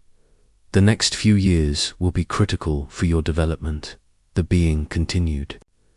You must maintain connection to your human origins while gradually integrating galactic perspectives. Those who successfully navigate this transition become bridges between civilizations. Those who fail become isolated from both worlds. Charles began to understand that his role as a weather observer at Area 51 was providing more than atmospheric data. He was serving as a test case for humanity's ability to successfully undergo the consciousness expansion that would be necessary for eventual galactic citizenship. The other enhanced humans were similarly serving as bridges between human and alien understanding. In their respective areas of expertise, Dr. Chen was developing hybrid technologies that combined human innovation with alien science. Colonel Torres was creating defensive strategies that balanced human security needs with galactic diplomatic requirements, but their most important function was to serve as models for the broader enhancement programs that would eventually be extended to larger human populations. Their psychological profiles, their adaptation patterns, their successes and failures were being carefully studied to determine how to safely guide humanity through the consciousness transition that would be required for graduation from probationary status. As Charles filed his reports and maintained his routine observations, he became increasingly aware that he was participating in the most significant transformation in human history. The species that had emerged from African savannas and spread across Earth was now being prepared for citizenship in a galactic community that spanned millions of worlds and billions of years of accumulated wisdom. But the success of this transformation was not guaranteed. The enhanced humans represented humanity's best hope for successful adaptation to galactic civilization, but they also represented the risk of losing essential human qualities in the process of gaining cosmic perspective. The question that would determine humanity's ultimate fate was whether it was possible to expand consciousness to galactic levels while retaining the creativity, individuality, and emotional depth that made human civilization valuable to the cosmic community. Charles continued his observations of the Nevada desert, measuring wind patterns and atmospheric conditions, but he was also measuring humanity's progress toward a future that would either elevate the species to unimaginable heights of achievement and understanding, or transform it into something that bore only superficial resemblance to the beings who had once dreamed of reaching the stars.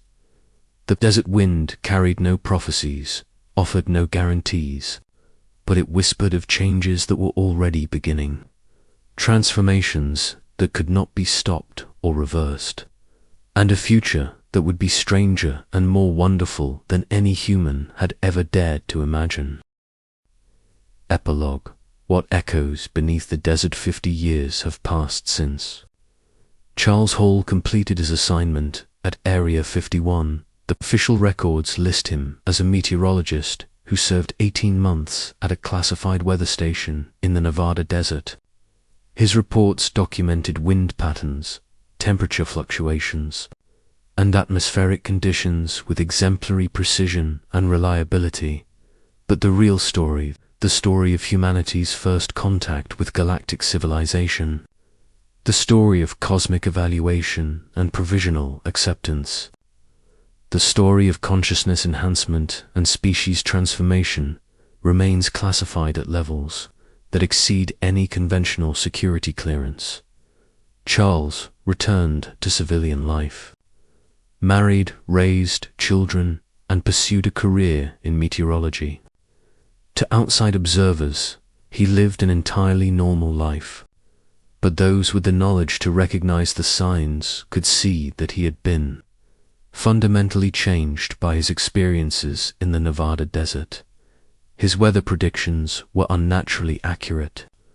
His understanding of atmospheric patterns seemed to operate on principles that exceeded conventional meteorological science, and occasionally, when conditions were right, he could be seen standing in his backyard late at night, looking up at the stars with the expression of someone who was listening to conversations that no normal human could hear. Dr. Sarah Chen became one of the leading researchers in theoretical physics, developing technologies that revolutionized everything from computer processing to energy production. Her innovations appeared to come from intuitive leaps that exceeded normal human reasoning, but she was careful to present her discoveries as natural extensions of existing scientific principles. Colonel Michael Torres rose through the ranks of military intelligence, eventually becoming one of the key architects of defense policies that prepared humanity for challenges that most people couldn't even imagine. His strategic insights were legendary among those cleared to know about them. But his greatest victories were conflicts that never occurred, because he had anticipated and prevented them. All three enhanced. Humans continued to serve as bridges between human and alien understanding, facilitating the gradual transformation of their species while maintaining the careful balance between progress and preservation of essential human qualities. The cooperation programs at Area 51 continued and expanded. New facilities were constructed, new personnel were recruited, and new technologies were developed through ongoing exchange with multiple alien civilizations. But the true scope of these programs remained hidden behind layers of classification and disinformation that protected both human society and galactic diplomatic protocols. As the decades passed, humanity showed signs of the accelerated development that the galactic evaluation had determined was necessary for eventual independence. Medical advances that extended human lifespan and enhanced physical capabilities. Educational systems that produced individuals with expanded cognitive abilities. Social structures that emphasized cooperation and environmental responsibility rather than competition and exploitation. But these changes were introduced gradually, carefully, in ways that appeared to be natural human development rather than guided transformation. The general population remained unaware that their species was undergoing managed evolution designed to prepare them for citizenship in a galactic community that spanned the stars. UFO sightings continued across the globe, but the reports were carefully managed through a combination of debunking, disinformation, and selective disclosure. The truth was simultaneously hidden and revealed, denied and confirmed, depending on the needs of the ongoing development program and the readiness of specific individuals or groups to handle more advanced knowledge. Area 51 remained the focus of conspiracy theories and speculation, serving as a lightning rod that drew attention away from the dozens of other facilities where human-alien cooperation continued. The desert installation had become simultaneously the most famous and the most effectively camouflaged secret in human history. But perhaps the most significant change was not in launching technology or social organization, but in the gradual emergence of humans who possessed the enhanced consciousness that would be necessary for eventual galactic citizenship. These individuals appeared in all walks of life: scientists, artists, teachers, leaders, people who seemed to possess insights and capabilities that exceeded normal human limitations. They found each other through subtle means, forming networks of enhanced humans who worked to guide their species development while maintaining absolute secrecy about their true nature and objectives. They became humanity's hidden guardians, ensuring that the species continued to progress toward the goals established during the cosmic evaluation 50 years earlier. Charles Hall remained in contact with this network throughout his life, providing guidance and support to newly enhanced individuals, while continuing to monitor the gradual transformation of human civilization. His weather station reports had evolved into something far more: comprehensive assessments of humanity's progress toward cosmic readiness, transmitted through methods that no conventional intelligence agency could detect or intercept. As Charles entered the final years of his life, he began to experience visions that seemed to come from the galactic community itself, images of humanity's possible futures, both triumphant and tragic, glimpses of the civilizations that awaited human contact if the species successfully completed its probationary period, and warnings about the consequences if humanity failed to meet the standards established by millions of years of galactic development. In his final report, transmitted through methods that bypassed all conventional communication systems, summarized humanity's progress and prospects, species development proceeding within acceptable parameters, enhanced individuals successfully integrated into population at approximately 0.1% frequency, technological advancement balanced with ethical development, social organization trending toward cooperation and sustainability, probability of successful completion of probationary period estimated at 73.4%, recommend continuation of current development protocols with increased emphasis on consciousness, expansion, and interspecies empathy.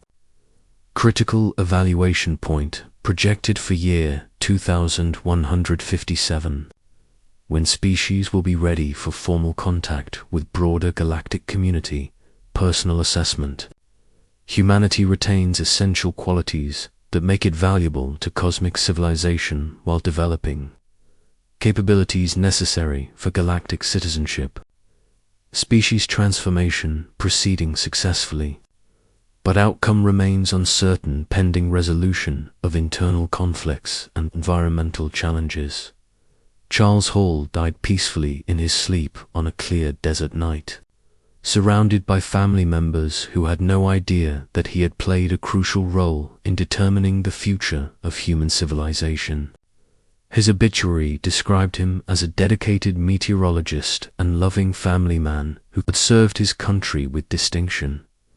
But on the night of his death, witnesses across the American Southwest reported unusual atmospheric phenomena, lights moving in impossible patterns across the desert sky, electromagnetic anomalies that disrupted radio and television broadcasts, and a sound that seemed to come from the stars themselves, deep, harmonious resonance that some described as the universe itself singing farewell to a faithful guardian. The official explanation was solar flare activity combined with atmospheric inversion, layers that created unusual light refraction patterns.